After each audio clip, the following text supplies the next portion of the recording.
বলছি এই বাড়িতে এক্ষুনি একটা এসি লাগাতে হবে, প্লিজ একখানা এসি আমাকে লাগিয়ে দাও না, আমি গরমে আর থাকতে পারছি না। অবশ্যই। এই সত্যি তুমি আমাকে এসি লাগিয়ে দেবে? তুমি বলবে আর আমি সেটা করবো না, তা কি হয়? 1 মিনিট। হ্যালো, হ্যাঁ বলছি বাড়িতে তো একটা এসি লাগাতে হবে, প্রচন্ড গরম। না না না না না না, আমার কোনো সমস্যা হচ্ছে না, আমার বউয়ের খুব সমস্যা হচ্ছে। এই কি গো বলো। হ্যাঁ হ্যাঁ, ভীষণ কষ্ট হচ্ছে, এসি ছাড়া এই গরমে থাকা যায় নাকি? এক্ষুনি এসি লাগবে, খুব তাড়াতাড়ি এসি লাগবে। হ্যাঁ একটু তাড়াতাড়ি লাগিয়ে দিলে ভালো হয় আর কি। না না না না, 2 টন লাগবে না, ওই 1.5 টন লাগালেই হবে। ওকে।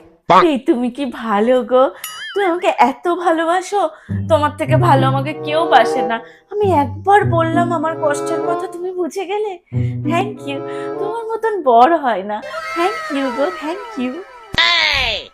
বাই দ্য ওয়ে, এই তুমি এসিটা কোথা থেকে নিলে গো? কেন, তোমার বাপের বাড়ি থেকে? হ্যাঁ, আমার বাপের বাড়ি থেকেই তো সব নেবে, আমার বাপের বাড়ি তো দেখেছো, বিয়ে করার সময় মনে ছিল না?